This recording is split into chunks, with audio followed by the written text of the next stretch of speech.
Declaro aberta a sessão do Pleno do Tribunal Regional Eleitoral, saudando os membros dessa casa, desembargador Ney Wigman Neto, desembargador eleitoral Patrícia da Silveira Oliveira, desembargador eleitoral Volney dos Santos Coelho, desembargador eleitoral Nilton Tavares da Silva, desembargador eleitoral Francisco Tomás Teles, procurador, desembargador federal Cândido Alfredo Silva Leal Júnior, procurador regional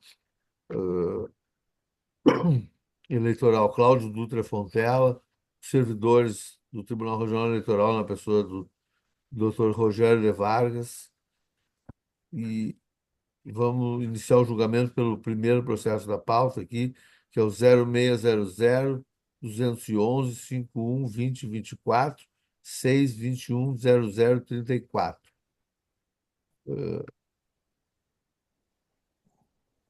Como sempre a gente faz aí, fica dispensado o relatório, eu passo a palavra direto ao procurador regional.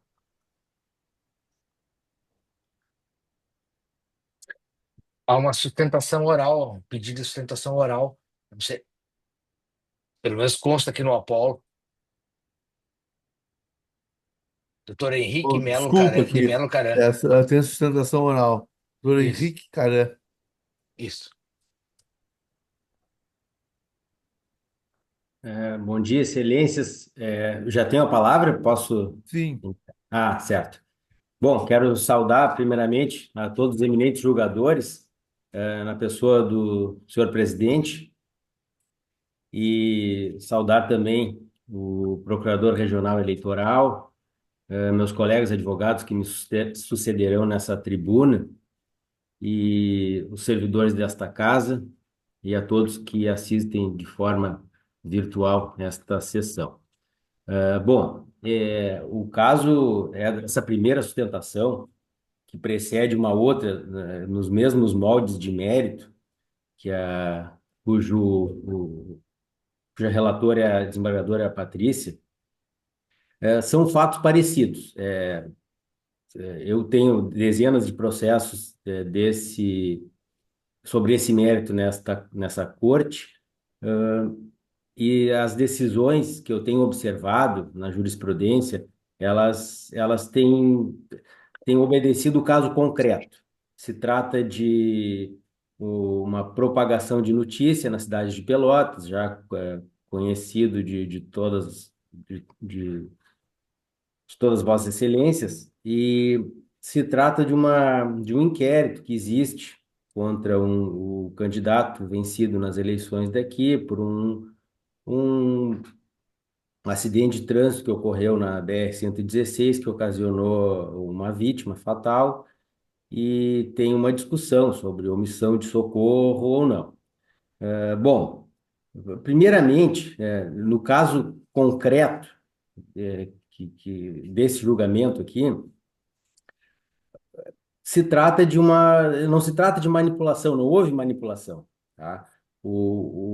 Teve a representada replicou uma notícia de uma fonte que guarda a fidedignidade exigida pelo artigo 9º da Resolução 13.610. Inclusive, um fato curioso nessa postagem é que, embora haja comentários pessoais feitos na postagem pela parte, se limitaram essas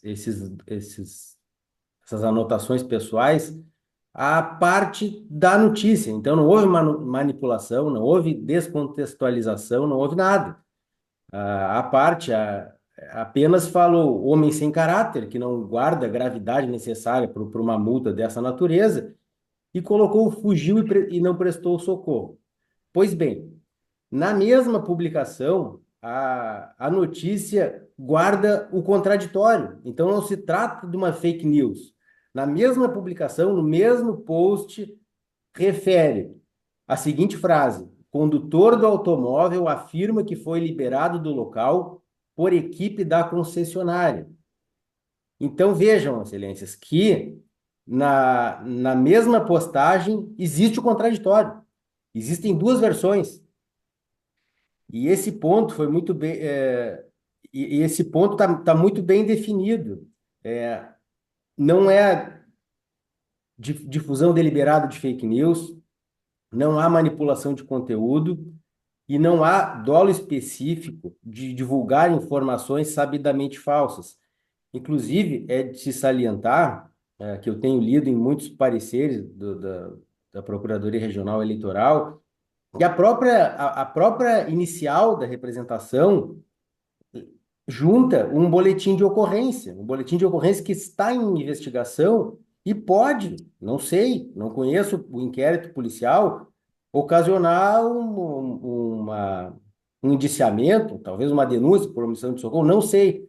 Mas o importante, neste caso específico, é que não houve manipulação e os comentários pessoais da representada, da recorrente, se limitam a replicar o que já estava na notícia. Então, ela não inventou nada, ela não manipulou nada. Então, por essas razões, eu vou ser bem breve, sei que deve haver centenas de julgamentos semelhantes, né, nesse tribunal. Eu vou me reservar a comentar esse caso concreto que eu tenho acompanhado a jurisprudência, em alguns casos têm sido provido, outros desprovidos, sempre guardando uma correlação direta com o caso concreto. E esse caso concreto que eu trago agora é um dos casos que, de forma recorrente, na jurisprudência desse tribunal, tem sido, muitas vezes, embora não por maioria, apertada maioria, poucas vezes, algumas vezes por unanimidade, tem sido dado provimento e afastada a multa.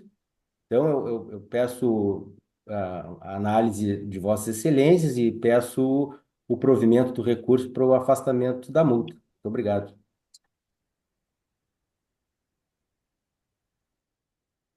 Está com a palavra o Procurador Regional Eleitoral. Obrigado, saúdo Vossa Excelência, desembargador Mário Crespo Burum, digníssimo vice-presidente desse egrégio Tribunal Regional Eleitoral e corregedor regional eleitoral também, que hoje preside os trabalhos. Saúdo o desembargador Ney Wiedemann Neto, dando renovo as boas-vindas, sempre sempre bom contar com a sua presença.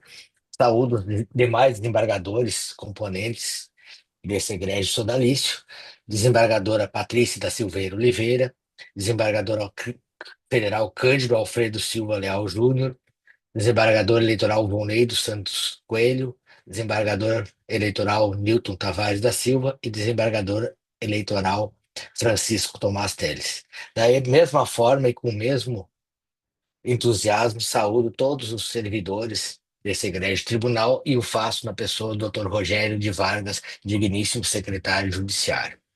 Saúdo todos os advogados que porventura nos assistem e também os espectadores nossos no YouTube e o faço na pessoa do Dr. Henrique de Melo Caran, já cumprimentando pela sua explanação e adiantando que, na linha do processo seguinte, o Ministério Público, nesse ato, reformará, alterará a conclusão, concordando, assentindo e fazendo dele as palavras do orador antecedente, porquanto, no entender desse representante do Ministério Público, a divulgação de notícia constante em periódico já divulgado, o periódico de razoável circulação regional, local, não se por mais que porventura seja falsa essa notícia, não a propagação dela,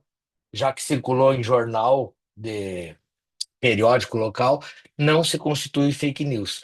Com isso, o Ministério Público altera a conclusão, ressalvada a opinião pessoal do signatário do parecer, que não é este representante que aqui está, reforma a- o dispositivo do parecer, manifestando-se neste ato pelo provimento do recurso. Com isso, eu devolvo a palavra. Muito obrigado. Com a palavra, a desembargadora eleitoral Patrícia da Silveira Oliveira, por voto. Bom dia a todos e todas. Saúdo o presidente Mário Crespo Brum, que hoje preside a sessão, lhe dando boas-vindas. Saúdo também aqui todos os membros da corte, na pessoa de Vossa Excelência, em especial hoje o desembargador Ney Wiedmann, que nos acompanha. Cumprimento o Procurador Regional Eleitoral, Dr. Cláudio Dutra Fontela. Saúdo o Dr. Rogério de Vargas, na pessoa de Vossa Excelência, todos os servidores desta corte. E cumprimento aqui as advogadas e advogados na pessoa do Dr. Henrique Carelli, parabenizando pela sua sustentação. Vejo aqui também o Dr. Blazak, cumprimentando a todos. Neste caso aqui, a sentença ela julgou procedente a representação formulada por Marciano Peronde, condenando a requerente ao pagamento de R$ 5.000. Primeiro, eu ressalto que deve ser rejeitada a tese defensiva de que a condenação ao pagamento da multa somente pode ocorrer em caso de anonimato, pois a sentença ela é expressamente fundamentada, está fundamentada na condenação no artigo 30, parágrafo 1º da resolução do Tribunal Superior Eleitoral. E na interpretação do referido dispositivo legal, o TSE estabeleceu a diretriz jurisprudencial de que o sancionamento ele é devido em caso a violação à honra. Eu junto no voto a jurisprudência.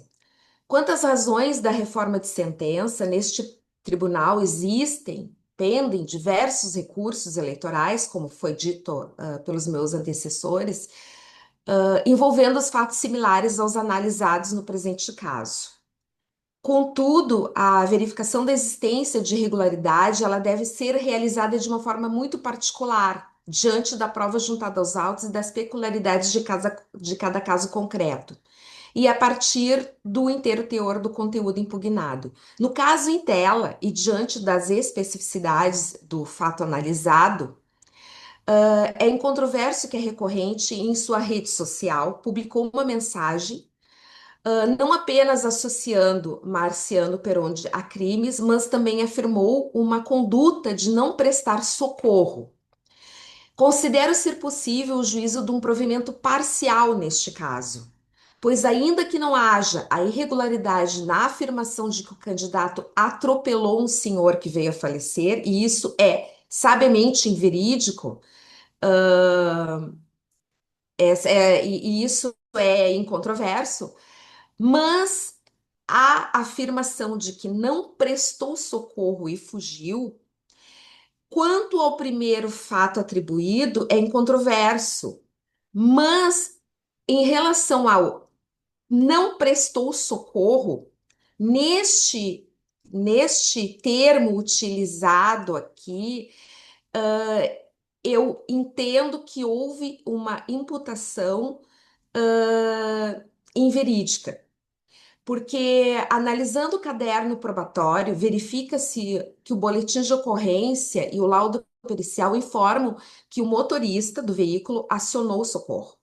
E na chegada desse, seguiu em viagem, deixando a sua carteira, a foto da sua carteira da Ordem dos Advogados com a equipe da Ecosul, que repassou aos policiais rodoviários. Logo, constitui fato, então, sabiamente verídico, a narrativa de que o candidato não prestou socorro, a qual foi divulgada com um manifesto propósito, enfim. No âmbito eleitoral, essa prática ela ultrapassa os limites do debate político legítimo e as diretrizes que norteiam o exercício da liberdade de expressão. Portanto, neste ponto, a postagem configura uma forma de propaganda negativa, vedada pela legislação, pois a liberdade de manifestação do pensamento, embora ela seja garantida pela Constituição Federal no seu artigo 5º, inciso 4º, ela não é absoluta e encontra limites de proteção dos direitos fundamentais de terceiros, como a imagem e a honra, que deve ser exercida com responsabilidade. Então, neste sentido, com todas essas colocações aqui, com esses fundamentos, eu concluo pelo provimento parcial do recurso para considerar a representação procedente somente no que pertine à afirmação de que o candidato não prestou socorro. Por fim, Verifico que a condenação imposta pela sentença foi fixada no patamar mínimo legal, consistente na aplicação da multa de R$ 5.000, mostrando-se razoável, adequado e proporcional à gravidade da infração. O valor da multa ele está em consonância com o disposto do artigo 30, parágrafo 1º da Resolução do Tribunal Superior Eleitoral, e busca cumprir sua finalidade pedagógica e inibitória, desestimulando a prática de condutas semelhantes no curso do processo eleitoral. Com esses fundamentos, voto pelo parcial provimento do recurso, para considerar irregular a propaganda somente no que se refere à afirmação de que o candidato não prestou socorro, mantendo a multa fixada, nos termos da fundamentação. Este é o voto, presidente. Eu verifico no sistema aqui que tem uma divergência inaugurada pelo desembargador Cândido Alfredo Silva Leal Júnior, a razão porque eu passo a palavra ao desembargador. Bom dia, senhor presidente, senhor vice-presidente no exercício da presidência, bom dia aos demais colegas, bom dia ao nosso procurador da República que representa o Ministério Público, bom dia ao advogado, aos demais colegas servidores. Eu tomo a liberdade aqui, senhor presidente, de pedir vênia para divergir do voto. Apresentei um voto escrito que eu vou tentar resumir aqui. É uma matéria que já não está ainda muito pacificada no âmbito do nosso tribunal, justamente pelas dificuldades que ela oferece. Nós não estamos discutindo aqui apenas a questão do direito, o direito e a lei aqui, em tese aplicável, é bem fácil, né? Assim, são duas situações, ou aplica a multa ou não aplica a multa, e não temos maior controvérsia jurídica. A controvérsia que existe aqui é sobre os fatos, e não é só sobre a configuração dos fatos, que nós não temos praticamente dúvidas sobre o que aconteceu de fato ali, mas a forma como se interpreta esses fatos, principalmente no tocante à omissão de socorro. Eu fiz uma leitura um pouco diferente da prova, né, no sentido de que estaria inclinado a entender assim, se existir dúvida, se a manifestação de pensamento e a expressão de pensamento ela foi ou não legítima, ela tem que ser tida por legítima. No caso aqui nós temos uma discussão sobre como se vai interpretar se houve ou não a omissão de socorro, né?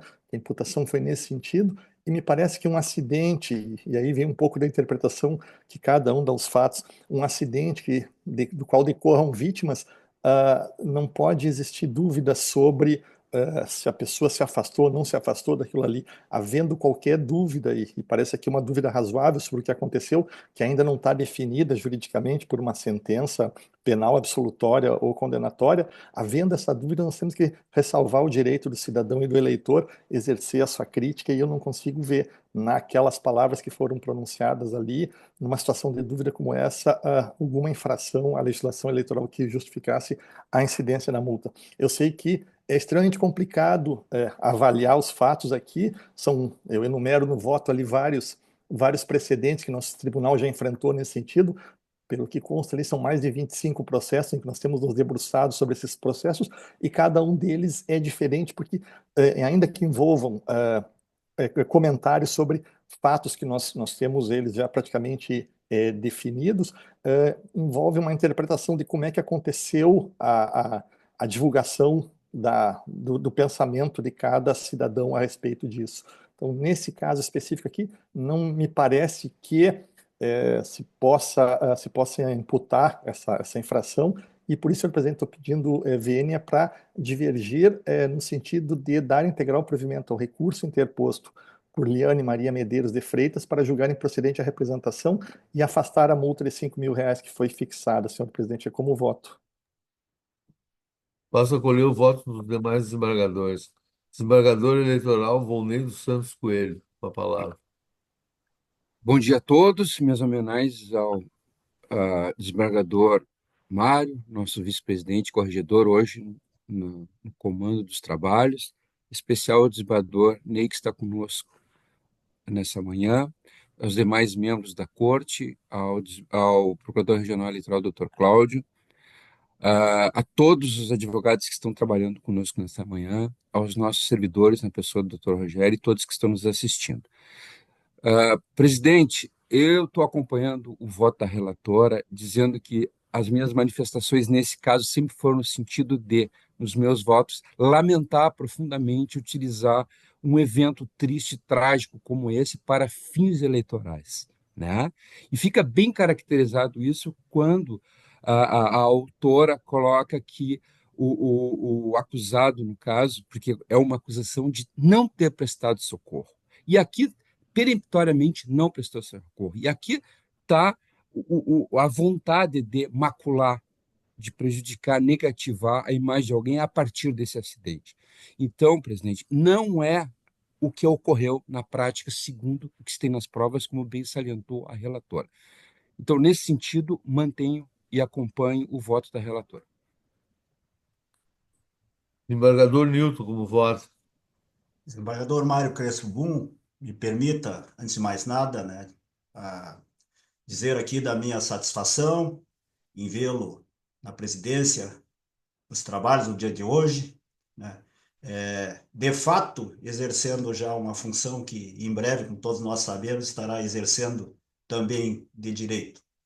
Então, cumprimento Vossa Excelência e cumprimento também um cumprimento especial ao desembargador Ney Widmann, que nos dá a honra também de integrar este colegiado no dia de hoje, e estendo esses cumprimentos, evidentemente, aos demais colegas integrantes deste colegiado. Como sempre, uma saudação especial ao doutor Cláudio Dutra Fontela, eminente procurador regional eleitoral. Estendo essa saudação ao doutor Rogério de Vargas e na pessoa de quem cumprimento todos os servidores desta casa. E, do mesmo modo, saúdo efusivamente o doutor Henrique Caran e o doutor José Luiz Balzac, eminentes advogados, e nas pessoas de quem eu estendo os cumprimentos à laboriosa classe dos advogados. Quanto ao voto, senhor presidente, a eminente relatora tocou na questão nodal, eu diria no nervo exposto, na questão nevrálgica desses fatos lamentáveis que ocorreram em Pelotas, que já é do nosso conhecimento. Como foi bem dito da tribuna, são vários os processos que temos enfrentado. E secundado que foi também a eminente relatora pelo eminente desembargador Volney. A questão aqui é a não prestação de socorro. Ora, o representante, o recorrido, ele envolvido nesse acidente, esperou que chegasse inclusive a ambulância. Isso por si só afasta qualquer resquício de não ter havido a prestação de socorro, ou ter se omitido, mais precisamente.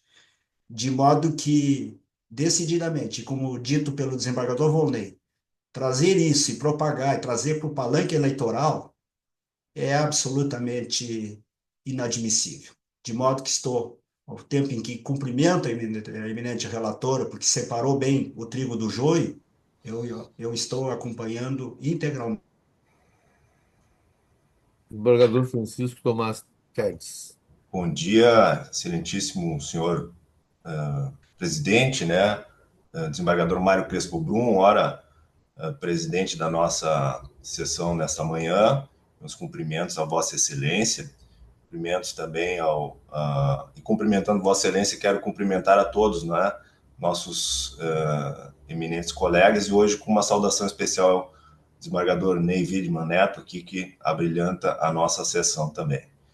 Cumprimentos ao nosso procurador regional eleitoral, doutor Cláudio Dutra Fontela, os advogados aqui presentes, doutor Henrique Caran, doutor Blazac, servidoras e servidores, na pessoa do doutor Rogério de Vargas, senhoras e senhores. Senhor presidente, estou pedindo vênia à relatora e vou acompanhar a divergência. Desembargador Ney Widmann Neto. Bom dia, desembargador Mário, né? Quero saudá-lo e assim saudar todos os colegas, o Ministério Público, né? Advogados e servidores. Eu agradeço os cumprimentos dos colegas, é a primeira sessão que eu participo desta corte, é uma honra estar aqui, apenas lamentando as circunstâncias, né? Os motivos que me levam a estar presente pelo impedimento momentâneo do desembargador Voltaire. No caso concreto, eu estou acompanhando a relatora.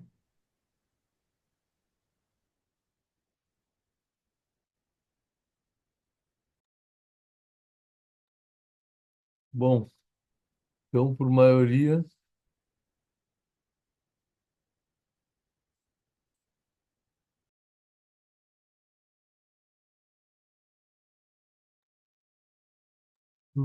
deram provimento parcial ao recurso Vencido o desembargador federal Cândido Francisco. Vamos para o número 2, que é o processo número 0600 220 13 2024 6 21 0034, também da desembargadora Patrícia. Nesse feito aqui, pelo que se depreende aqui, lendo o voto no sistema, ele é no mesmo sentido da tese do recorrente. Aí consulto se Vossa Excelência tem interesse na sustentação. Senhor presidente, renovo os cumprimentos a todos e então nessa circunstância eu declino da sustentação. Bom, então, doutor Procurador Regional Eleitoral, dá com a palavra. Ah, obrigado, saúdo Vossa Excelência, em nome de quem eu renovo todas as saudações anteriormente feitas. O parecer do Ministério Público acostado aos autos, que ora se ratifica, é no mesmo sentido da sustentação oral feita no anterior. Portanto, o Ministério Público, reiterando o parecer, digo mais uma vez, manifesta-se pelo provimento do recurso. Com isso, devolvo a palavra, eminente relatora, digníssimo presidente, muito obrigado. Desembargadora Patrícia, com a palavra para o voto. Renova saudações. Aqui tem que deixar bem claro que está um pouco diferente do caso anterior, tá? Porque cada caso é um caso e diante das especificidades do fato analisado, eu entendo neste caso, sim, que o recurso comporta provimento, pois aqui o recorrente ele não atribuiu ao recorrido uma prática de nenhum crime. Aqui ele apenas compartilhou uma matéria jornalística. Ele não falou que omitiu, o que matou, absolutamente nada. Ele só compartilhou uma matéria jornalística no canal de mídia, o Bairrista, e se reporta entrevistas sobre o fato. Então, de plano, constata-se que sequer são mencionadas as ocorrências de homicídio ou de omissão de socorro pelo perfil do recorrente nesta publicação. Então, neste sentido, há que se concluir pela divulgação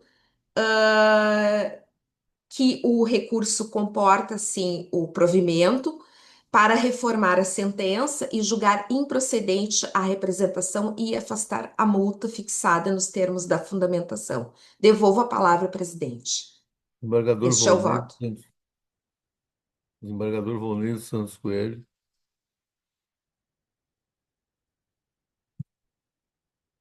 Acompanho a relatora. Desembargador Nilton Tavares da Silva. Bom, relatora, senhor presidente.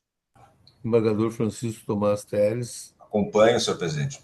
Desembargador Cândido Alfredo Silva Leal Júnior. Acompanha, senhor presidente. Desembargador Ney Vidman Neto. Também acompanho.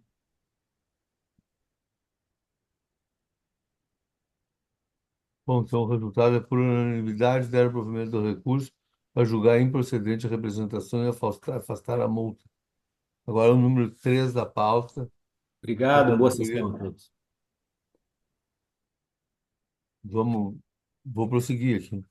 Número 3 da pauta da relatoria também da desembargadora Patrícia, 060051 94 2025 6 21 0000.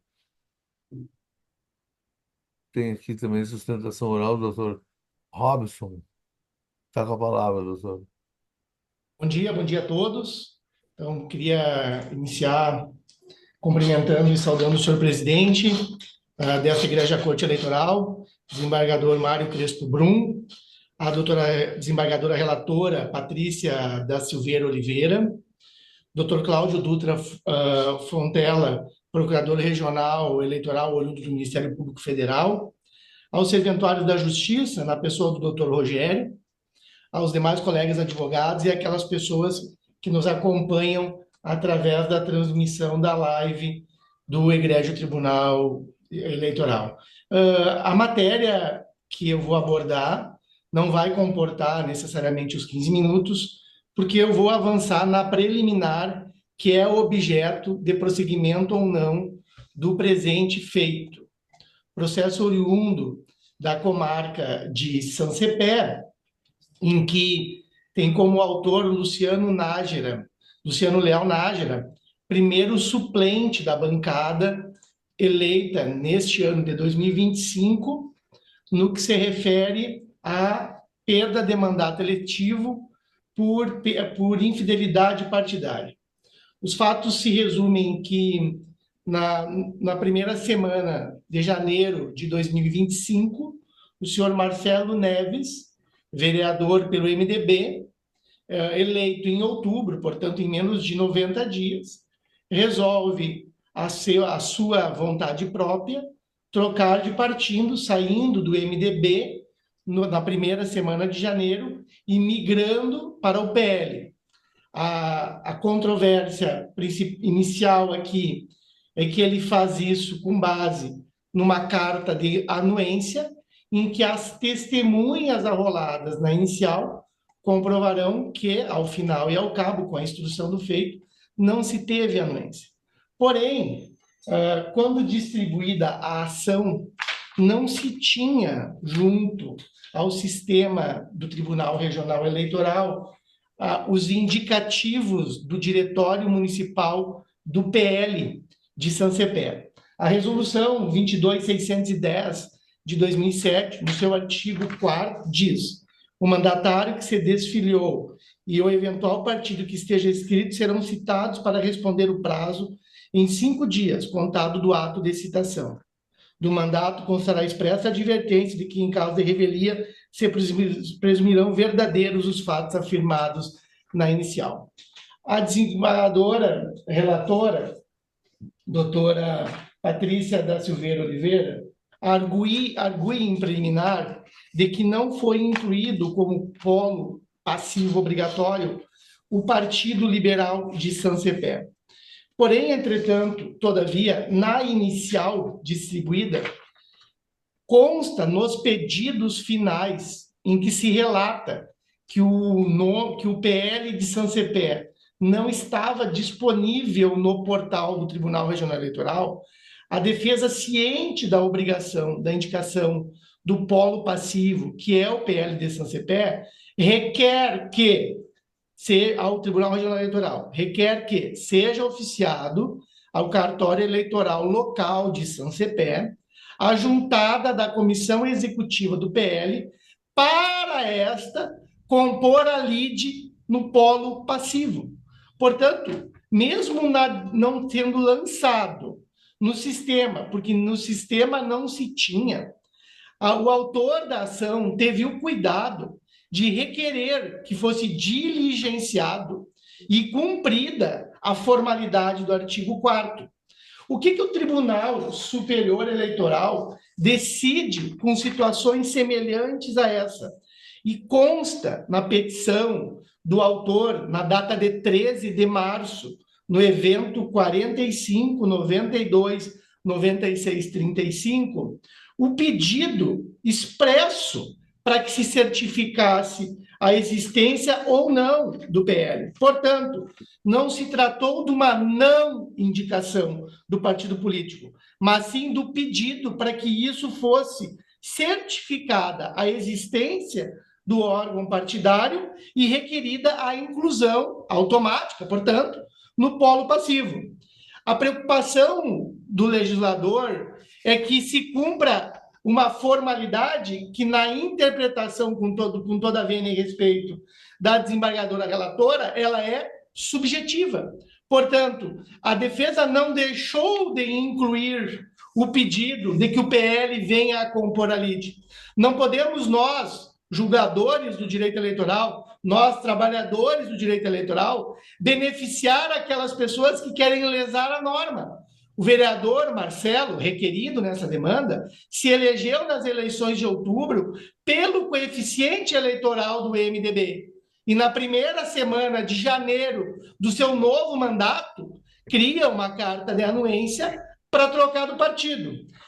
tem entendimento do Tribunal Superior Eleitoral em julgado juntado na petição de 13 de março, que conforme entendimento do ministro da Justiça, Luiz Fux, ministro do Tribunal Superior Eleitoral, Luiz Fux, que o prazo decadencial deixa de ser instrumento objetivo quando se tem a singularidade da demanda. E é uma demanda singular, é uma demanda específica e especial. Não deixou o autor da ação de litigar o seu interesse a partir do momento que ele, autor, diz nos seus pedidos finais, de forma clara e de forma expressa, que há de compor a lide o PL de São Cepé, mediante a informação do cartório eleitoral do município de São Cepé. Portanto, excelências, com toda a vênia necessária e com a singularidade da referida demanda, não podemos chancelar referida iniciativa do ex-vereador do MDB de querer se lucupletar com a subjetividade da norma a partir do momento que o autor, de maneira clara, nos seus pedidos disponibilizados na inicial, na data de 26 de fevereiro de 2025, portanto, dentro do prazo que a lei determina, 30 dias para o partido, 30 dias para o suplente com o objetivo da vaga, requer que venha incluir como parte composto no polo passivo da lide o Partido Liberal, conforme determina o artigo 4º da resolução, pelo fato de que a inscrição do partido não estava disponível junto ao Tribunal Regional Eleitoral no seu portal de órgãos partidários. Assim sendo, se requer a vênia de Vossas Excelências e as considerações com relação à especificidade da matéria, para que seja dado provimento ao recebimento da ação e requerida a normal instrução do feito, conforme diligenciado na peça exordial. É o que se requer, excelências. Com a palavra o doutor Cláudio Dutra Fontela, procurador regional eleitoral. Muito obrigado, saúdo Vossa Excelência, digníssimo presidente desse egrégio Tribunal Regional, que preside essa sessão de hoje, desembargador Mário Crespo Brum, e em nome de quem eu renovo as saudações anteriormente feitas. Cumprimento o doutor Robson Zanin pela brilhante explanação. No entanto, o Ministério Público, conforme já consta nos autos, discorda desse posicionamento, porque entende que não há razão para a continuidade do feito. Vamos ver. Pois bem, é disso, diz o Ministério Público, que nos processos de perda de mandato eletivo por desfiliação partidária há a configuração de litisconsórcio passivo necessário entre o candidato e o partido, que esteja inscrito após a desfiliação. Resumo. No processo não está devidamente angularizada, nas palavras do Pontes de Miranda, a relação processual. O suplente, porquanto o suplente ajuizou a ação em 26 de fevereiro de 2025, ou seja, dentro do prazo legal, sem, no entanto, contemplar o partido destinatário que acolheu o requerido. Ora, o pedido expresso contido na inicial para que o cartório eleitoral certificasse a existência de órgão partidário municipal não supre o necessário pedido de citação, que poderia ser requerido em face do órgão regional ou nacional do partido. É o que nos diz a jurisprudência anexada ao parecer constante dos autos. Ademais, prossigamos, só foi formalizado pelo requerido o pedido de inclusão do órgão estadual do PL, e isso em 13 de março, agora desse ano de 2025, de modo que nesse momento operou-se a decadência, pois já transcorrido o prazo de 60 dias previsto no artigo 1º, parágrafo 2º da resolução TSE 22.610 de 2007. Com efeito, verifica-se que o Partido Liberal, a agremiação na qual filiou-se o réu, é parte indispensável da relação processual, uma vez que é teor do artigo 4º da citada resolução 22.610 do TSE, é obrigatória a citação do partido no qual o mandatário tenha se inscrito.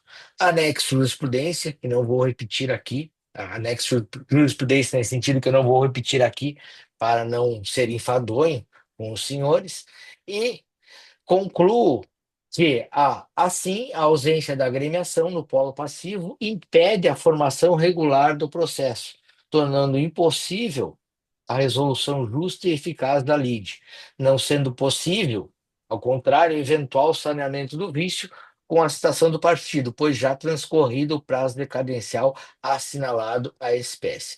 Com isso, como disse no início, ratificando o parecer constante nos autos, o Ministério Público Eleitoral, neste momento, requer a extinção do feito com resolução de mérito nos termos do artigo 487, inciso 2 do Código de Processo Civil, em virtude do reconhecimento da decadência.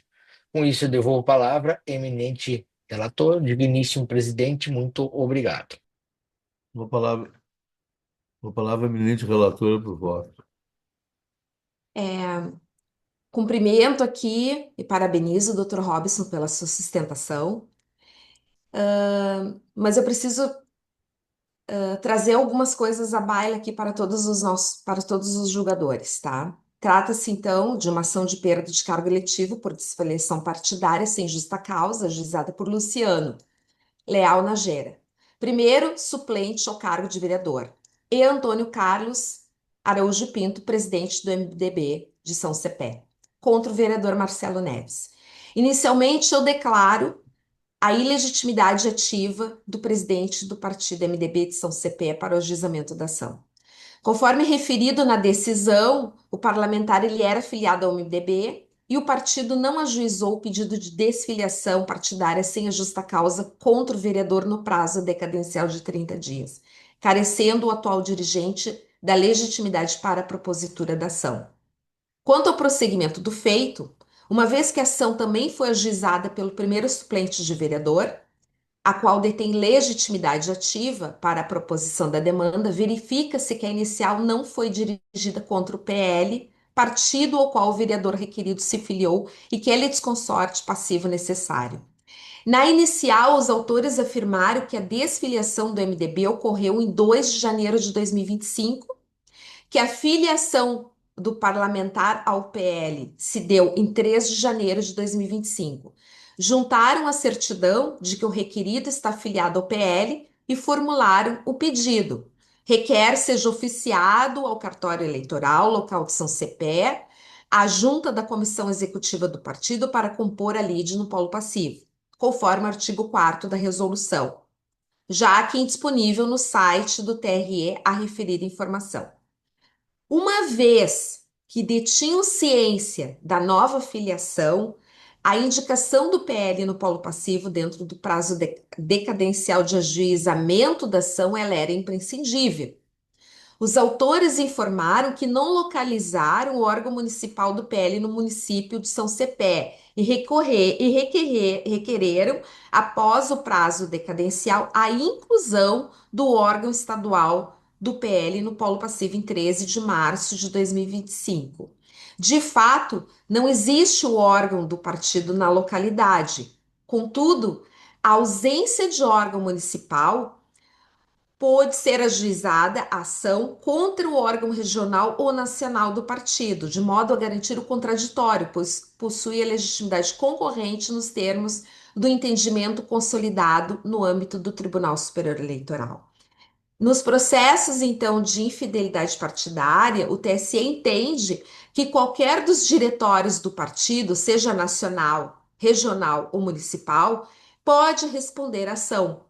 A legitimidade concorrente está fundamentado no entendimento de que o partido é uma pessoa jurídica de direito privado de caráter nacional e que os diretórios nacional, estadual, municipal são seus órgãos, não constituindo pessoas jurídicas autônomas. Isso está e é consolidado na jurisprudência do TSE.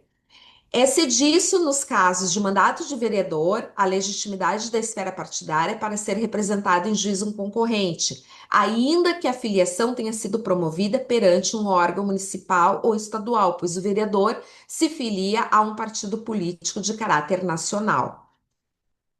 O TSE ele também não realiza distinção da esfera partidária que concede anuência específica em casos envolvendo o mandato federal, entendendo ser válida a anuência firmada por diretório municipal. E eu colaciono jurisprudência no meu voto. E assim, então, o pedido de expedição de ofício, que foi aqui também colocado pelo Dr. Robson, ele não supre a ausência de ajuizamento da ação contra o desconsórcio passivo necessário. E, ademais, a diligência ela era despicienda, pois a informação sobre a existência e dados dos órgãos partidários são públicas e estão disponíveis na página do Tribunal Superior Eleitoral na internet. E neste sentido, então, em relação à alegação da nulidade por falta de indicação também do valor da causa, que também está no feito, e ao pedido de condenação dos requerentes ao ônus de sucumbência, eu consigno que no âmbito da justiça eleitoral vigora a gratuidade. E não existe o valor da causa ou condenação ao pagamento de emolumentos ou custas processuais. Então, diante de todo esse exposto, de tudo que é colocado aqui, e também seguindo e dando meu louvor aqui ao Procurador Regional Eleitoral, eu declaro a ilegitimidade ativa de Antônio Carlos Araújo Pinto, nos termos do artigo 1º da Resolução do Tribunal Superior Eleitoral, combinado com o artigo 485, inciso 6º do Código de Processo Civil, e voto pela extinção do processo, com resolução de mérito, reconhecendo a decadência do direito quanto a Luciano Leal Nageira, com fundamento no artigo 487, inciso 2º do Código de Processo Civil. Este é o voto. Devolvo a palavra, presidente. Desembargador Volney, como voto. Acompanho a relatora, presidente. Desembargador Newton. Acompanho a relatora, senhor presidente. É o tempo em que a parabenizo, porque, ao fim e ao cabo, preservou a vontade dos eleitores da Comuna de São Cepé, né, no sentido de que o recorrido aqui é um vereador que foi legitimamente eleito, repito, de modo que estou acompanhando integralmente a eminente relatora. Desembargador Francisco. Acompanho, senhor presidente. Desembargador Cândido. Acompanho a relatora, senhor presidente. Desembargador Ney. Eu acompanho a relatora. Eu também estou acompanhando a relatora. Então, o julgamento foi o seguinte: por unanimidade, declararam a legitimidade ativa de Antônio Carlos Araújo Pinto em julgar extinto o processo com resolução do mérito, reconhecendo a decadência do direito quanto a Luciano Leal Nagera. Agora, o próximo é o número 4 da pauta, que é da minha relatoria. Tem pedido de sustentação oral aqui e já, desde logo, concedo a palavra ao doutor José Luiz Blazac. Está com a palavra. Muito obrigado, novo presidente. Pergunto se estou audível, está bem o som? Muito obrigado. Saúdo, então, em nome de Vossa Excelência, desembargador Mário Crespo Brum, que preside a sessão da data de hoje e, ao mesmo tempo, rendo minhas homenagens pela eleição ao cargo de presidente em definitivo, que se dará a posse brevemente. Será uma honra estar atuando nesse Tribunal Regional Eleitoral do Estado do Rio Grande do Sul, sob vossa presidência. E, ao mesmo tempo em que saudamos o desembargador Ney Wittmann Neto, que hoje atua na corte em substituição. Também saudamos, em nome do desembargador Mário Crespo Brum, todos os demais membros desta corte, como relator do novo processo. O doutor Cláudio Dutra Fontela, nobre procurador regional eleitoral, que sempre abrilhanta esta corte com seus pareceres, assim como de sua equipe, nobres servidores e servidoras da casa, que saúdo em nome do sempre excelente servidor e atuante servidor, doutor Rogério Vargas, que atende diligentemente os advogados nos momentos de apertos aqui quanto aos processos e andamentos, um secretário-geral exemplar a todas as cortes. Nobres advogados, em nome de quem faço da doutora Emanuele Dalla Brida Mori, que me ladeia aqui no escritório, senhoras e senhores que nos ouvem e veem pela rede do YouTube. Senhores membros desta corte, a causa em mesa, ela diz respeito a uma inelegibilidade superveniente ao prazo de impugnação ao registro de candidatura. Não é comum, evidentemente, essas medidas como uma espécie de buscar um terceiro momento na corte sobre o registro de candidatura, impugnações, mas como atualmente as anulações ou a vigência de um mandato, ele diz respeito não só aos candidatos e interessados em si, mas repercute, por exemplo, na legenda partidária, né? Repercute no quociente eleitoral dos partidos, relacionando sempre o cômputo necessário. Então, quando surgiu essa causa de inelegibilidade após o período de impugnação, ao ser consultado sobre a viabilidade do presente caso, debrucei em estudo pormenorizado da causa para ver se, de fato, teria algum sentido levar à corte esta demanda. E, como é sabido de Vossas Excelências, os serviços sociais em si, eles parecem não serem necessários os afastamentos dos servidores que a eles pertencem. E, no caso aqui em tela, trata-se de um técnico do Senar.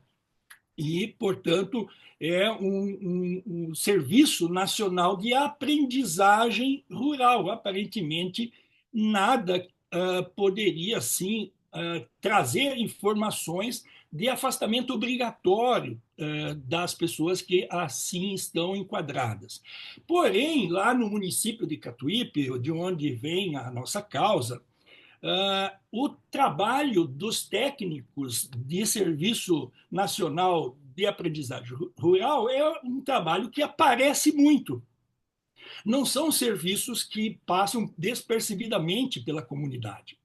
E o nosso candidato aqui, que responde, que está demandado nesse recurso contra a expedição de diploma, ele exerce uma atividade bastante atuante no município de Catuípe, junto aos sindicatos dos trabalhadores e também dos produtores. Ou seja, ele transita bastante com bastante amplitude os sindicatos, levando os projetos pertinentes. E o que chamou a atenção, Excelências, é que no presente caso chegou a nós a informação de que esse servidor ele atua de forma gerencial nesse projeto, com a catalogação de produtores rurais necessitando projetos que, inclusive, incluem a busca de recursos financeiros junto aos bancos credenciados, especialmente o Banco do Brasil. E chegou essa semana nós, que infelizmente ainda não conseguimos levar no ato na distribuição da demanda, mas protestamos já da necessidade de talvez se oficiar o Banco do Brasil de Catuípe para que demonstre os projetos encaminhados para a busca de financiamentos que foram promovidos pelo demandado senhor Wilson Ribeiro da Silveira. E este técnico, então, passou a atuar diretamente na captação e cooptação de produtores necessitando desses empreendimentos e busca de financiamentos. Portanto, extrapola a ideia inicial de um simples servidor que não necessitaria a sua desincompatibilização. Havendo, portanto, uma gerência junto aos sindicatos, com catalogação de produtores e encaminhamento de projetos com possíveis liberação de financiamento, significa que existe aí, sim, um cargo que vai além do mero técnico. E dessa forma, então, é que nós entendemos que ele deveria ter, se não desincompatibilizado, informado lá no seu registro de candidatura que ele exerce esse cargo. Talvez na linha da defesa que ele exerce por meio de uma empresa dele, não interessa. A prestação de serviços, ainda que o Senar contrate por meio desses contratos por meio de pessoa jurídica, quem é o titular da pessoa jurídica é o técnico. E, portanto, a nosso ver, se há gerenciamento com benefícios financeiros em jogo, ele deveria ter ao menos informado para ser objeto de eventual impugnação após o edital de divulgação do registro.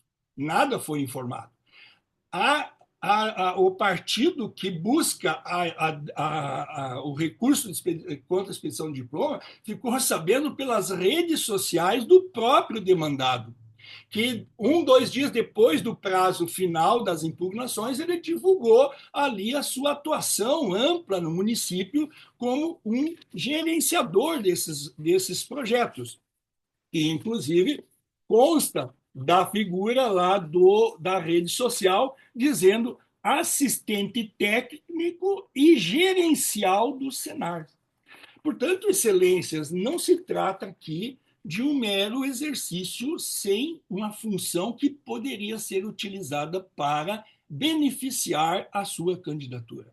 É sabido, é público, notório, que aqueles que demandam recursos financeiros, possibilidade de viabilizar projetos, eles têm um poder de captação de clientes muito forte. E aí equipara-se ao que nós temos diretamente na administração pública, aqueles que possuem o poder de ordenação de despesa e, portanto, possuem prazo específico de afastamento. Nesse sentido, inclusive, excelências, eu trago à baila que a Lei 8.315, de 1991, que criou o Senar. E ali tem alguns detalhes interessantes, que diz a assistência técnica e gerencial do Senar é uma metodologia que visa atender produtores rurais, adotando um modelo de gestão e operação continuada, que engloba todos os processos da atividade produtiva na propriedade. O principal objetivo do Senar é promover a adequação tecnológica associada à consultoria gerencial das propriedades rurais. E aqui está legitimado o encaminhamento de projetos para viabilizar recursos financeiros às entidades bancárias.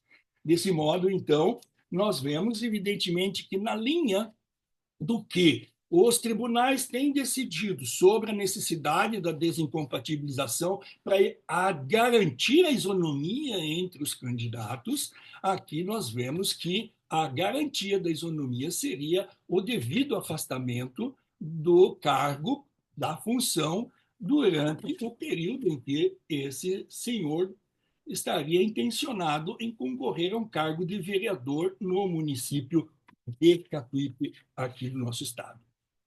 E mais, temos que dizer que o artigo 3º desta lei, 8.315 de 91, que criou o Senar, diz assim: constituem rendas do Senar contribuição mensal compulsória a ser recolhida à Previdência Social. E aí, tal e tal. Inciso 3º, subvenções da União, estados e municípios. 7º, contribuição prevista no Decreto-Lei número 1989, de 1982, que continuará sendo recolhida pelo Instituto Nacional de Colonização e Reforma Agrária. E, portanto, casa, a nosso ver, com o artigo 1º, inciso 2º, letra G, 7º da Lei de Inelegibilidade, a 6490, que diz: são inelegíveis os que tenham, dentro dos 4 meses anteriores ao pleito, ocupado cargo ou função de direção, administração ou representação em entidades representativas de classe mantidas total ou parcialmente por contribuições impostas pelo poder público e com recursos arrecadados e repassados pela Previdência Social.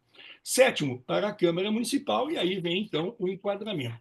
E concluímos, excelências, trazendo ao conhecimento, e foi distribuído nos memoriais a cada um de vossas excelências, de que existe essa pendenga aí em outros tribunais. E catalogamos e colacionamos aí nos memoriais algumas citações, uma do TRE do Estado do Ceará e outra do Tribunal do Amapá, Regional Eleitoral do Amapá, e destacadamente um do Tribunal Regional Eleitoral do Paraná. Nesse do Paraná, eu tomo a atenção de Vossa Excelência para ler a ementa que ficou da seguinte forma: registro de candidatura, candidato a deputado estadual, funcionário de serviço social autônomo, Paraná Previdência, afastamento, necessidade, prazo de 3 meses, artigo tal da lei complementar, funcionário de serviço social autônomo é equiparado a servidor público. Para viabilizar sua candidatura a deputado estadual, deve desincompatibilizar-se mediante afastamento 3 meses antes do pleito, conforme a lei complementar 6490. Do Estado do Paraná, foi uma consulta sob prazo de desincompatibilização e foi respondido de que, de acordo com a Lei Complementar 6490, é de 4 meses anteriores ao pleito o prazo de desincompatibilização daqueles que ocupam cargo ou função de direção, administração ou representação em entidades de serviço social autônomo, tais como SESI, SESC, SENAC, SESC, SENAI, SENAR e SEBRAE, e assim vai. Poderia haver aqui uma discussão de que o técnico ele não representa. Excelências, eu não posso concordar. Eu debrucei juntamente com a doutora Emanuele aqui no escritório longamente sobre isso e chegamos à conclusão de que se ele exercesse meramente o cargo de técnico, que é de poder dar os acompanhamentos à atividade produtiva sem envolver captação de recurso financeiro, eu até concordo que ele estaria numa linha de meramente função pertinente ao cargo de técnico. Mas no momento em que ele é o único servidor lá no município do Catuípe que faz a ligação do Senar com os sindicatos, ele exerce um cargo de representação.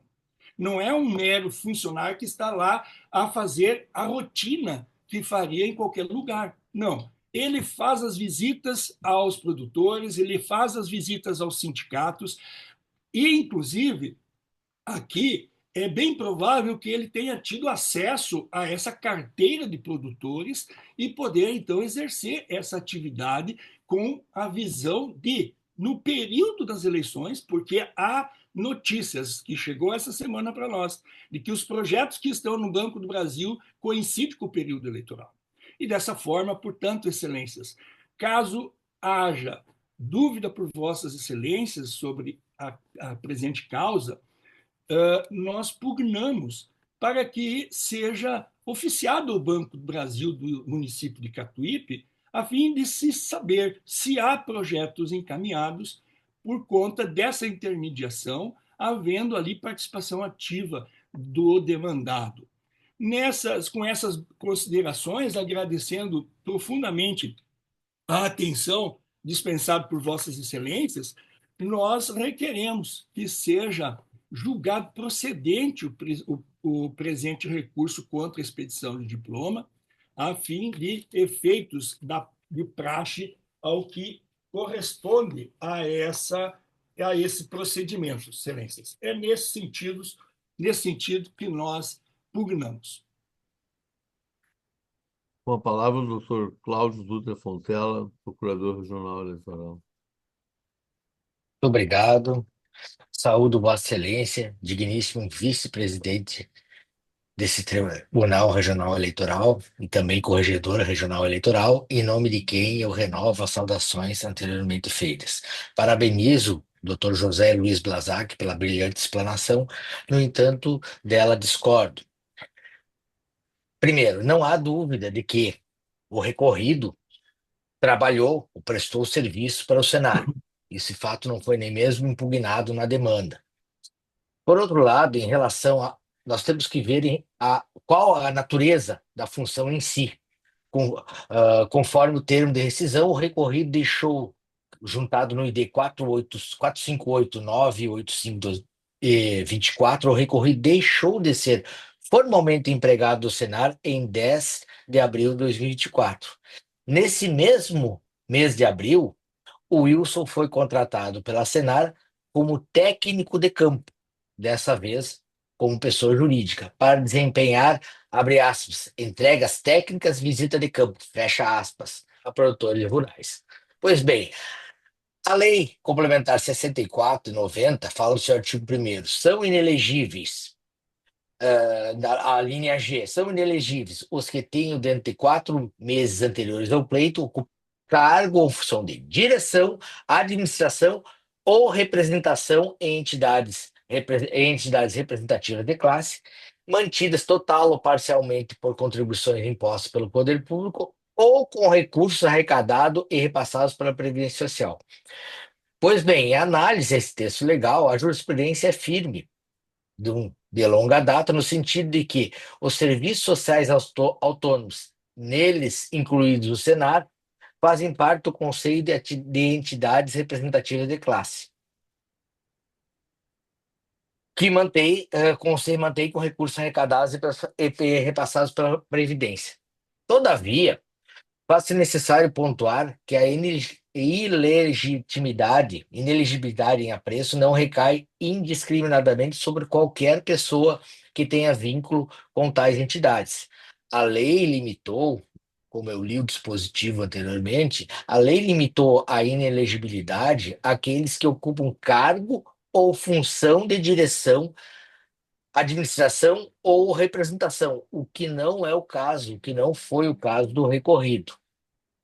Anexo jurisprudência nesse sentido, no parecer constante nos autos. Nesse contexto, cabe atentar que Wilson não ocupava nenhum desses cargos, pois é colaborador sem aparente papel de comando.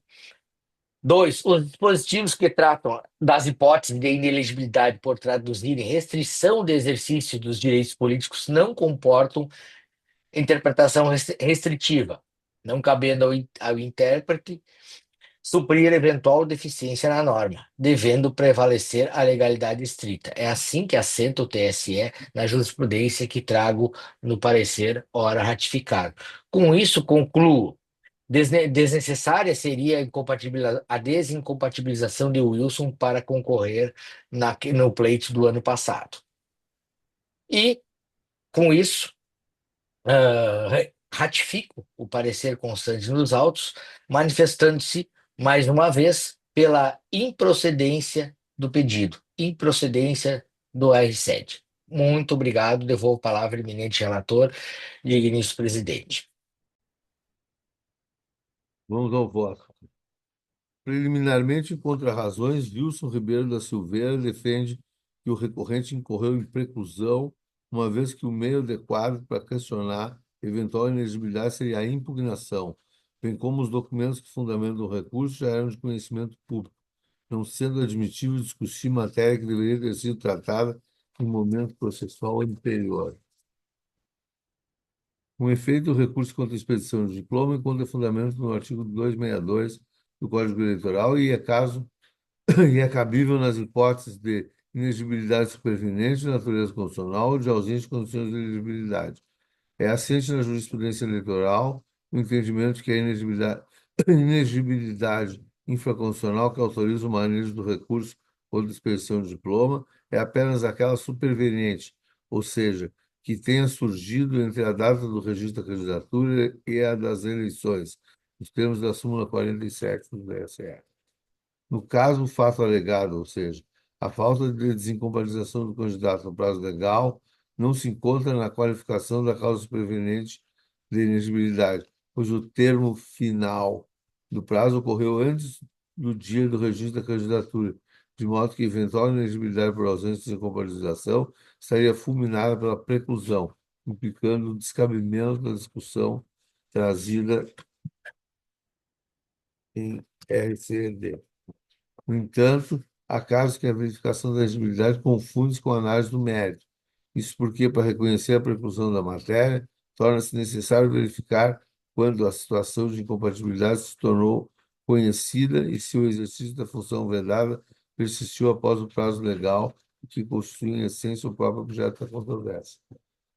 Bom, aqui eu cito uma jurisprudência.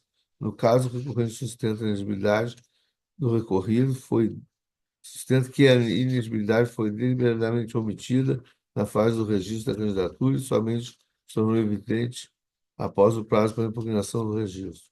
Assim, impõe-se o processamento do recurso com a análise do mérito quanto ao efetivo exercício da atividade. Além disso, em observância aos princípios da primazia da decisão de mérito, da instrumentabilidade das formas e da eficiência, é possível superar as questões preliminares quando o julgamento for favorável à parte a quem aproveitará o polimento daquelas arguições. É o caso do auto, uma vez que, conforme adianto, julgo não ser exigível a desincompatibilização do recorrido. Por essas razões, eu rejeito a preliminar e passo o exame do mérito. A questão de fundo consiste em verificar a alegada ausência de desincompatibilização do recorrido de suas funções no Serviço Nacional de Aprendizagem Rural, entidade integrante do Sistema S, bem como a suposta permanência de vínculo com o Sindicato dos Trabalhadores Rurais de Catuípe, organização que, segundo o recorrente, mantém relação institucional com o Senado. De acordo com o artigo 1º, inciso 2, letra G, da Lei Complementar 6490, são inelegíveis aqueles que, nos 4 meses anteriores ao pleito, tenham exercido o cargo de direção, administração ou representação em entidade representativa de classe mantida total ou parcialmente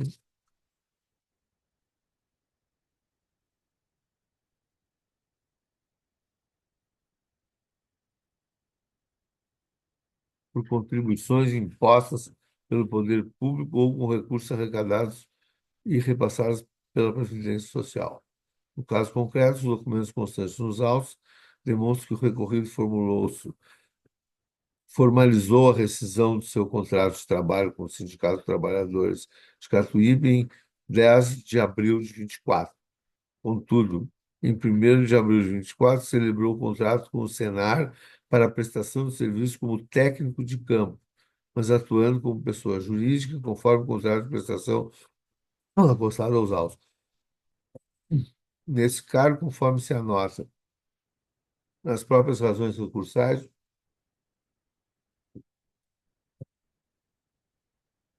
em atuação sua atuação consistia no atendimento aos produtores rurais por meio de visitas às propriedades, onde transmite conhecimentos relacionados à região técnica, econômica e ambiental da empresa rural. Logo, o trabalho prestado ao Senar era realizado sem vínculo empregatício, desculpa, por meio de pessoa jurídica contratada no prazo determinado, sem qualquer função de direção. A relação entre o sindicato e o Senar foi apontada pelos recorrentes como indicativa da manutenção de vínculos institucionais, sustentando que o recorrido continuaria exercendo as funções ligadas ao sindicato. No entanto, para que configure a inexigibilidade prevista, é indispensável demonstrar que o candidato ocupava cargo de comando ou representação de entidade financiada com recursos públicos. Considerando que o recorrido não atuou em atividades de direção e administração, não há necessidade de desincompatibilização, moralmente porque as causas de inelegibilidade devem ser interpretadas de forma restritiva. Sim, por essas razões, o meu voto é no sentido da improcedência do pedido deduzido no recurso contra a petição do meu voto. Como vota o desembargador Ney? Eu acompanho Vossa Excelência, o relator. Obrigado. A desembargadora Patrícia? Inicialmente, parabenizo o doutor José Blazak pela sua elucidativa e eloquente sustentação, mas eu acompanho o relator. Desembargador Volney? Acompanho o relator. Desembargador Newton, Acompanho Vossa Excelência. desembargador Francisco, Eu quero cumprimentar Vossa Excelência pelo encaminhamento. Acredito que foi aplicado aqui com muito acerto o princípio aqui da primazia do mérito. E quanto ao mérito, eu vou pedir vênias ao doutor Blazak e vou acompanhar o relator, senhor presidente. desembargador Cândido, Acompanho o relator, senhor presidente. vou proclamar o resultado. Por unanimidade, rejeitar a matéria preliminar e, no mérito, julgar improcedente o recurso contra a expedição de diploma. Agora vamos passar ao número 5 da pauta.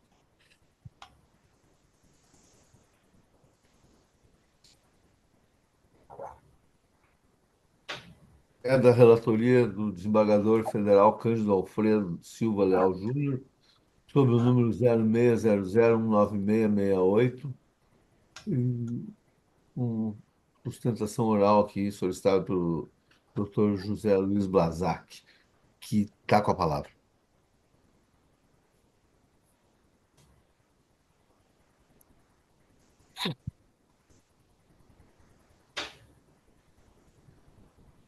Senhor presidente, só não estamos ouvindo, eu acho.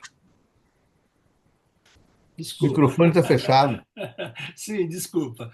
Renovo as saudações que, ora, declinamos, com destaque especial agora, como relator, o nobre desembargador federal Cândido Alfredo Silva Leal Júnior, que é o relator do presente caso, em nome de quem saudamos todos os demais membros da Corte. Excelências, o presente caso, em que pese ser uma matéria singela de prestação de contas e que normalmente aportam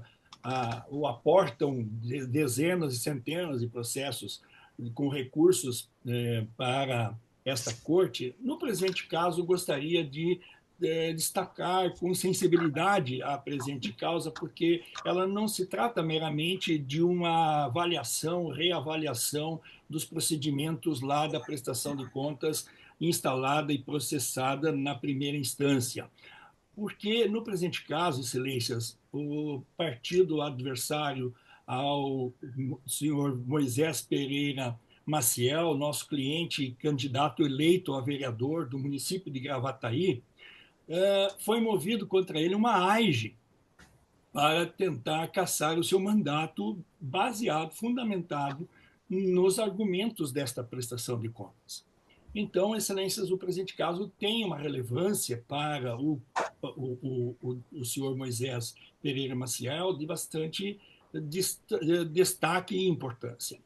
E se está aqui, excelências, a discutir o procedimento.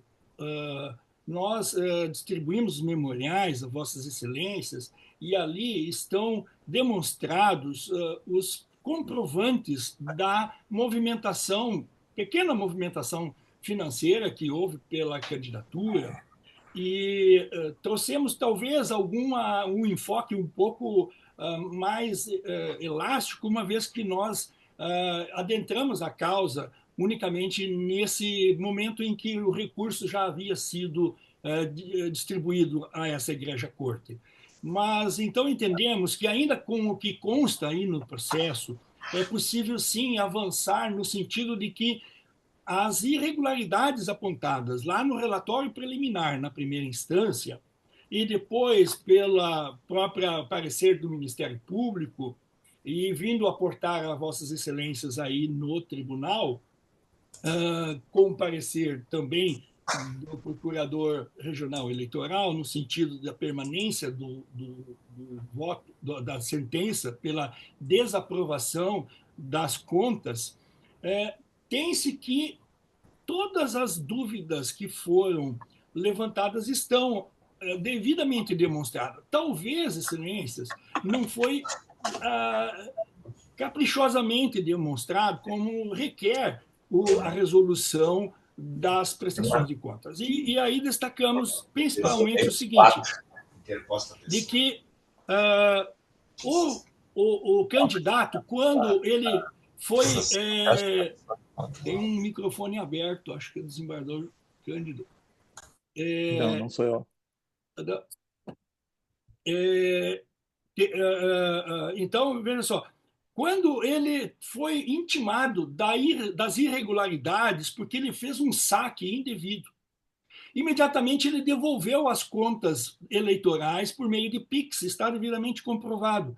E destacamos R$ 1.050 em que ele devolveu para a sua conta bancária do fundo. Esse valor foi pago imediatamente após para a empresa RS Atlântida Personalização de Propaganda Eleitoral, 1.050, casou 00. Depois, R$ 7.000. Ele devolveu imediatamente porque ele entendia que podia pagar isso em espécie. Totalmente equivocado. Não se está aqui discutindo o acerto desse procedimento. Está errado. Mas não há boa má-fé, não há desvirtuamento da aplicação, porque imediatamente, depois da devolução, ele fez o pagamento de R$ 4.000 correspondente à locação do imóvel para o comitê e 3.000 para outra propaganda. E então fechou 7.000, como está demonstrado aí nos autos. Inclusive, o Pix, que foi enviado com pagamento para o proprietário do imóvel, demonstrando que entrou na conta dele para este pagamento. Também, aí sim tem um valor de R$ 48 que ele fez uma contribuição própria para a doação própria para a conta. Realmente isso ficou um pouco estranho ali, mas é R$ 48. E ficou devidamente demonstrado, ali como constou nos nossos memoriais, os valores que estariam somando os R$ 8.000, que estaria com a obrigatoriedade de fazer recolhimento, que foram devidamente pagos para a RS Atlântida 1.050, para o seu Valeci Vargas 4.000, que seria a locação do imóvel, Vinícius Renato, R$ 200 seriam honorários de advocatícios, RS Atlântida novamente 3.000 para publicidade de matéria de impressos e Michele Godoy 118, que seriam serviços contábeis. Portanto, excelências, inclusive juntando ali, estão nos autos as cópias dos contratos. Dessa forma, fecha, excelências, o valor que estaria em jogo na presente prestação de contas. Não temos, em hipótese alguma, um contorno de utilização indevida dos recursos. O que houve foi um procedimento irregular por falta de conhecimento do candidato em fazer saque para poder pagar as contas. Claro, isso totalmente fora da regra da resolução, mas imediatamente, quando foi alertado que ele não poderia ter feito isso, ele devolveu para dentro das contas e fez os pagamentos conforme constam os comprovantes que estão dentro dos autos. Dessa forma, entende-se que é possível pleitear a aprovação das contas ou talvez uma aprovação com ressalvas, mas talvez não pela reprovação, porque não está devidamente comprovado o uso do valor e o devido pagamento às despesas pertinentes à campanha. E dessa forma, evidentemente, se daria a transparência e a idoneidade das contas que foram movimentadas no processo da sua candidatura a candidato a vereador no município de Gravataí. Com essas considerações, requer-se, excelência, que seja revisto esta interpretação por meio da sentença que está sendo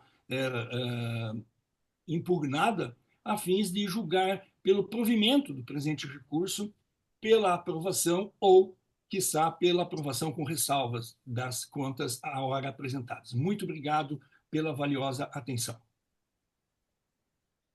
Com a palavra, o doutor Procurador Regional Eleitoral, doutor Cláudio Dutra Fontela.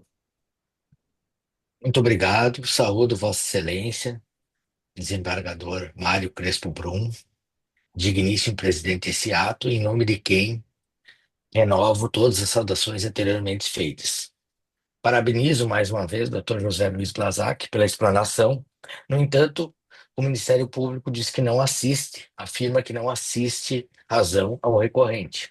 O parecer conclusivo da SAI, órgão técnico desse egrégio tribunal, recomendou a desaprovação das contas nas seguintes palavras, abre aspas, observa-se que, pelos extratos obtidos pelo sistema SPCE, nitidamente o candidato sacou da conta bancária em espécie, no caixa automático ATM, os recursos de FEFEC, ato que constitui irregularidade grave, impedindo o controle e a fiscalização dos gastos pela Justiça Eleitoral, bem como foram identificadas inconsistências nas despesas pagas com recurso FEFEC, contrariando o que dispõem os artigos 35, 53, inciso 2, a linha C e 60 da Resolução 23.607 de 2019 do TSE, as quais representam 100% em relação ao total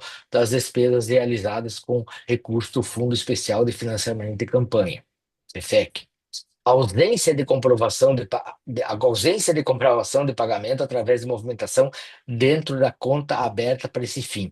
Sucessivos saques em espécies. Fecha aspas. Estas são as palavras da unidade TEI, né, desse egrégio tribunal. O recorrente, como visto, sustenta que as falhas advêm de boa-fé o qual está disposto a recolher o montante de R$ 8.368, juntamente com o recurso, a parte juntou o comprovante de extrato bancário a fim de sustentar as alegações do recurso. Ademais, traz outras alegações. Todavia, ressalta-se que o entendimento desse egrégio tribunal, do egrégio Tribunal Superior Eleitoral, cito o acórdão, é de que, abre aspas, a conduta de arrecadar recursos de forma diversa daquela autorizada na forma de regência é grave, pois compromete a transparência das contas de campanha na medida em que não se permite verificar a origem do direito e afeta a paridade de armas entre os concorrentes, fecha aspas. Diante disso, diz o Ministério Público, a não observação do disposto no artigo 38 da citada resolução TSE número 23.607 caracteriza como erro grave na prestação de contas, bem como a irregularidade com o recurso do FEFEC é falha considerada também relevante. Portanto, conclui, não é cabível a aprovação com ressalvas, pois a porcentagem irregular supera os limites para aplicação de um eventual princípio da razoabilidade, rezados pela jurisprudência do TSE, devendo as contas serem desaprovadas e recolher ao erário o valor de R$ 8.368. Assim, conclui o Ministério Público neste ato, ratificando o parecer constantes nos autos, não deve prosperar a resignação, sendo desprovido o recurso com a manutenção da desaprovação das contas. Com isso, eu devolvo a palavra, digníssimo presidente, eminente relator, muito obrigado. Com a palavra, eminente relator, desembargador Cândido, para o seu voto. Senhor presidente, a questão aqui, parabenizando o procurador pela sustentação oral e também o Ministério Público pela clareza e pela objetividade no que foi apresentado, a questão aqui é saber se o TRE pode, nesse caso concreto, invocando os princípios da boa-fé e o fato de, no final das contas, ter sido dito que as contas acabaram regularmente prestadas e o conteúdo delas não foi, não violou nenhuma norma e teria sido apenas uma questão de forma. A questão que nós temos que discutir é que se nós podemos flexibilizar a legislação e os normativos do TSE para aprovar com ressalvas ou aprovar as contas que, no aspecto formal, não foram prestadas. O meu voto se encaminha na linha da jurisprudência desse tribunal, né, e o que me parece razoável ser feito é concluir que isso não pode ser feito, né? Nós temos que primar pela regularidade, pela lisura do procedimento. O voto que eu apresentei para Vossa Excelência ali dá conta dessas questões, examina cada uma desses pontos que foram apresentados, partindo do parecer técnico dos nossos órgãos de controle ali, é um parecer conclusivo, aponta que houve irregularidade, a irregularidade, inclusive, no aspecto formal, é reconhecida pela própria parte interessada, no sentido de que teria feito os pagamentos e depois teria tentado regularizar isso. Então, nós temos esse parecer técnico que é bastante conclusivo e é o momento apropriado do devido processo legal para fazer essa apuração. Me parece que os critérios que nós estamos tratando aqui são critérios que são bastante claros, bastante objetivos, todos sabem previamente, o TSE prima por esse esclarecimento que faz os eleitores, o TRE também faz nesse sentido, não só os eleitores, mas também os candidatos, dando conta da importância disso. Eu cito no voto esses normativos ali que tratam dessas questões. A questão que restaria para nós interpretarmos é se o Tribunal Regional Eleitoral teria alguma margem interpretativa quanto a isso. Me parece que essa margem é muito limitada. Nós estamos submetidos ao princípio da legalidade, nós estamos submetidos ao princípio do devido processo legal e não há muito espaço para se alegar razoabilidade ou boa-fé no tocante aos pagamentos. Existe um procedimento formal que é previamente estabelecido, que todos têm conhecimento, que o tribunal prima sempre por divulgar, seja no âmbito regional, seja no âmbito nacional, né? A gente acompanha aquilo ali. Não é uma matéria que seja uma matéria para leigo, todo mundo que concorre a um processo eleitoral sabe do que se trata, sabe da relevância daquilo ali, sabe do que aquilo implica. Me parece também que existem justificativas para que assim seja, né? Todos sabem previamente quais vão ser as regras, e esse tipo de tratamento formal, né, assegura um tratamento igualitário para todos, permite o controle pelos tribunais eleitorais e pelos juízes eleitorais, assegura uma transparência, essa transparência na prestação de contas, assegura a paridade do processo eleitoral, que todos podem fazer as devidas impugnações e todos sabem previamente do que se está tratando. Inclusive, nós temos aquelas decisões recentes em que se dispensam, se deduzem as despesas com advogados e contadores nessas despesas de campanha, se deu um tratamento especial justamente porque esses profissionais são indispensáveis, não apenas para depois tentar corrigir alguma irregularidade na prestação de contas, mas principalmente para prevenir essas questões. E, por fim, a questão da razoabilidade. Nós já temos aqui no TRE um limite que nos permite, em situações de valores pequenos, valores ínfimos, nós aplicarmos a razoabilidade, mas os valores, a monta dos valores que nós estamos discutindo aqui no processo, não me parece que seja possível aplicar essa razoabilidade, como consta do voto escrito que, na sequência, que eu já havia disponibilizado para Vossas Excelências, e na sequência do julgamento vai ser disponibilizado para as partes e para os procuradores. Então, senhor presidente, louvando as palavras, a sustentação oral objetiva e bem conduzida, infelizmente me parece que essas questões não podem ser superadas, nós ficamos presos novamente, como eu disse, à legalidade e ao devido processo legal, que é um procedimento que é prévio, que todos sabem, que assegura, né, a regularidade do processo eleitoral. Então, nesse sentido, senhor presidente, estaria votando no sentido de desprover o recurso para a manutenção da desaprovação das contas relativas ao pleito de 2024, com base na resolução do TSE, e determinando o recolhimento ao Tesouro Nacional do valor de R$ 8.368, com base no artigo 79, parágrafo 1º dessa resolução do TSE. Como voto, senhor presidente? Desembargador Ney Vidro Neto, como voto. Eu acompanho o relator. Desembargadora Patrícia. Parabenizo inicialmente, novamente, o Dr. José Blazac pela sua elucidativa e eloquente sustentação. Mas peço vênia a Vossa Excelência, porque, embora haja manifestação da boa-fé e da desinformação arguída pelo recorrente, as irregularidades que estão sendo demonstradas pela unidade técnica, elas são também muito claras. E como foi dito pelo próprio relator, não existe uma margem aqui para que nós consigamos fazer de uma forma diferente. Então, pelo princípio da razoabilidade, da legalidade, eu sigo o relator.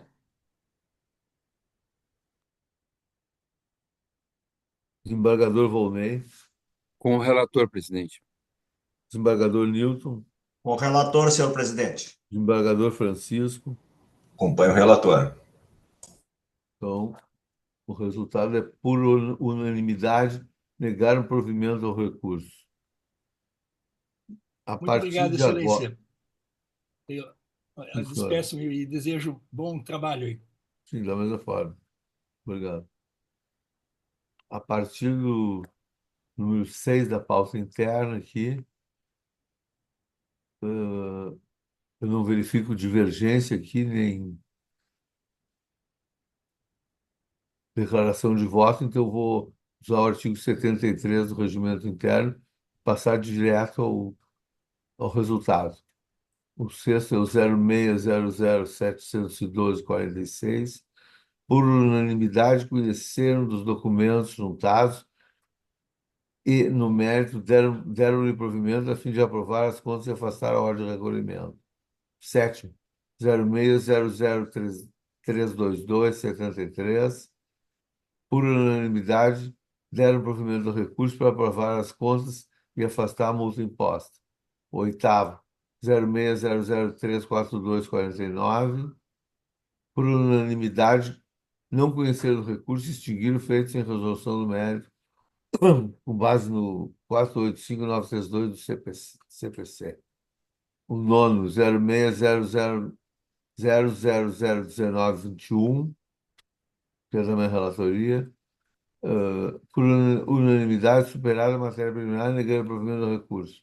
Décimo, 0600092367, negar o provimento do recurso. Unânime. O 11º, 0600211763, negar o provimento do recurso. Unânime. 060035435436, deram parcial provimento do recurso para aprovar as contas com ressalvas. Unânime. 13º, 0600058948, deram parcial provimento do recurso para aprovar com ressalvas. 14º, 0600444168, negaram o provimento do recurso. Unânime. 15º, 0600084843, deram provimento do recurso para aprovar as contas com ressalvas. Unânime. 16º, por unanimidade, julgar extinto o feito sem redução numérica nos termos do 485, sexto do Código de Processo Civil. 17º, negar o provimento unânime, que é o número 0600403666. 18º, 0600023919, não conheceram do pedido liminar e negaram o provimento do recurso unânime. Depois o próximo é 0600023049, negaram o provimento unânime. 20º.